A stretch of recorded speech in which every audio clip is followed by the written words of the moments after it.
Well, hey, everybody. So this morning, Matthew, we're going to respond to a question. I mean, we did that yesterday too, but we're going to do it again today. So go ahead and there were a couple questions. Can you give us the two sort of questions that came up?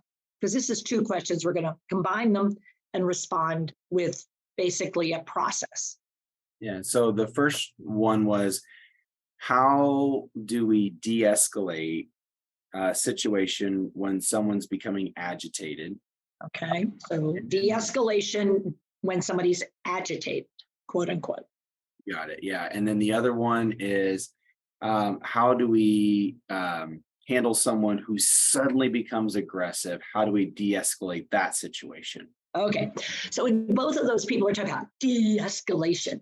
So we're talking about a term where we're recognizing, whoa, somebody's primitive brain, their amygdala, and their system is feeling threatened, and feeling threatened to such an extent that it's really obvious to us that the person is now seeking relief. Okay, they are seeking to get out of this threatening situation. So they're in a seek mode. It's no longer hidden. It is a seek mode. So we have to notice that we've got somebody who's in seek mode, and their amygdala is, they've gone through fright. They've gone through attempt at flight. They have actually considered fight. They are no longer hiding, they are seeking. Now, what we have to recognize in that second situation, we had somebody who is in seek and they're seeking to take out the enemy. This aggression that you're describing is the extent to which their primitive brain feels so threatened that they're pushing back. They're actually seeking to take out.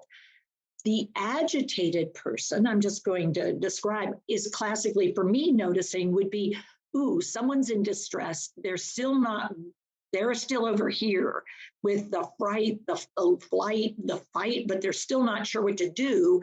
But it's moving out of hide into seek. But we aren't sure whether they're seeking help or not yet. We don't know, but it's no longer hidden to us. They may not be aware of it, but we have become aware of it. This is where we need to notice and pause.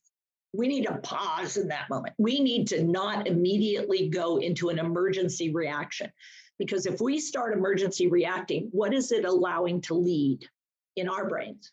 Yeah, our amygdala takes over the driver's seat. Yeah. Oh my God. Oh my God. Those words in and of themselves. So people, when you use those words, and you say those words out loud, whether you meant to say them or not, I don't really care. Well, I do. But what it says to me is your amygdala is already going, uh-oh, and you're already in the seek mode. I want to seek how to get this to stop. When you say the word de-escalate, that's not really what you mean. What you mean is, I want this to stop. I want to stop this. How do I get this to stop? And I've got to get you to go. So the first thing I want you to go is, wow, or whoa, So, because I want you, ooh, yeah, hey, that door is locked. Why is that door locked? you're wanting to know about why that door is locked. Yeah, it's locked and I can't. Right over there. Yeah, I'm supposed to be getting out, and that door is locked. And that door is not opening, and you want out. Yeah. What the Yeah, hell? It's not supposed to be locked. that is not so. You know what, Matthew? Well, what? That door should not be locked. It is, though, isn't it? Yeah, well, yeah, I tried it a bunch of times, and then that idiot over there told me that I'm supposed to be here, and I'm not supposed to be here. Wow, so you're not even supposed to be here, and you can't get out where you know you should. Yeah. You know what? I'm gonna do. Can I do something? I'm gonna try something, and I don't know. I mean, I'm gonna give it my best shot. Well, if it's gonna help, yeah. I'm gonna go ask the idiot over there. Could we go out together? If I went with you, could we go out?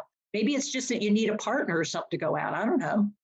That is just ridiculous. I mean, if it gets me out the door, then that's fine. Well, how about if we start there? Because I mean, I don't know the answer. I mean, I'll be honest, I don't know the why, but maybe it's that you need a partner. And if that works, I'm willing to partner with you, man. Well, all right, let's go get it done. So we get, I mean, Okay, well, tell you what, can you give me a second? Here, let me ask you something. I want to, he already refused you. So could I go talk to him for a second, see if I can negotiate something? I mean, well, yeah, that'd probably be better because if I get over there, I'm going to let him have it. Yeah, see that? I don't think that's going to help us at all. I'm just saying, tell you what, is there anything you want to do before we leave? I mean, is there anything you need to do before take out of here? Do you have a hat you wear? Well, yeah, no, I usually wear a hat when I go. Yeah, I don't. Usually wear a hat. Yeah, Oh, no, I don't have mine either. Son of a gun. Okay, tell you what. Ooh, I see you have one. Like if you look over to your left, do you have that one there? Is that the one you wear or something else?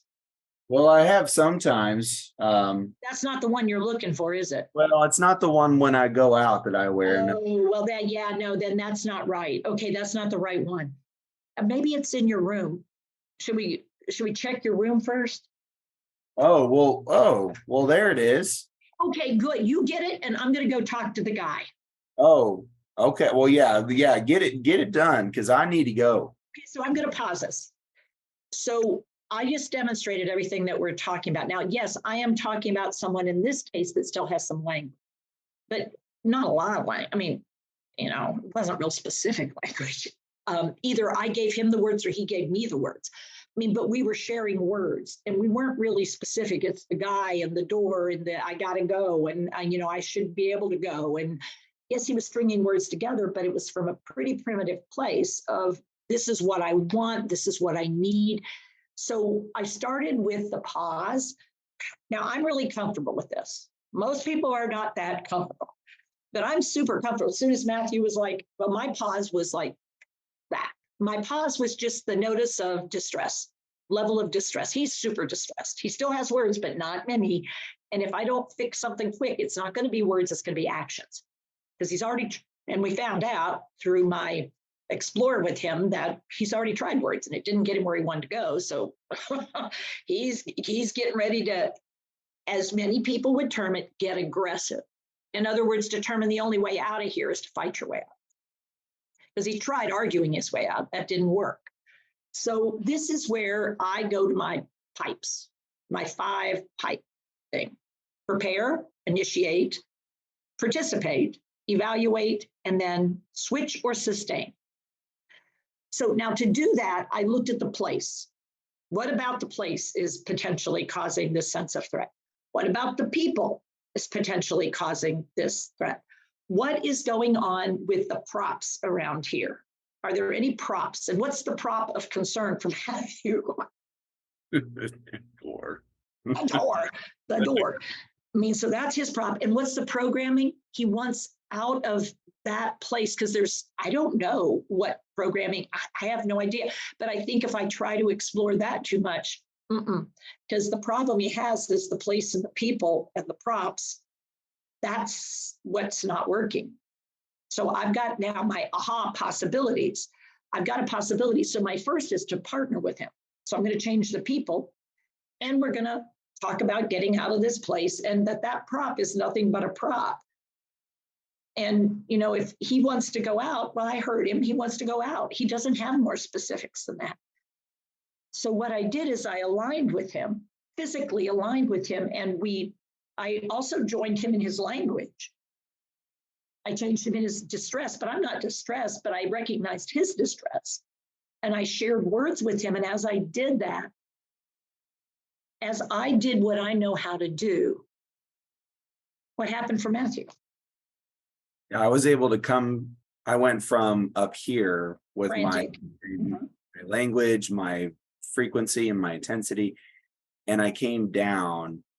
And even going back to that last piece of recognizing something I normally do, having a hat on, something that I like or I prefer, and even adding that piece in and the difference that made, because I wasn't feeling like anybody was connecting with me in that moment or concerned about me. And that made me feel like, oh, wow, she knows me. she knows that's something that I do and that I need. If I'm going to go out, I need that one.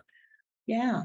And so, negotiating is part of what life is about when somebody is different than me, because I don't always know what's best for them. I never will know what's best for them. They're them and I'm me, but I can approximate.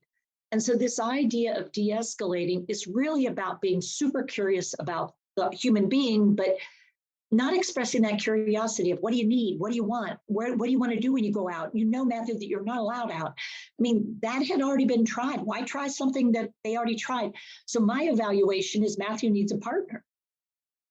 Why do I know that? Well, I know Matthew. Matthew works I mean, it wouldn't necessarily work with me the same way because, you know, it's like, I don't see why I can't go out alone. I might be willing to if it gets me out the door, but then I'm going to try to ditch you as soon as we're on the other side.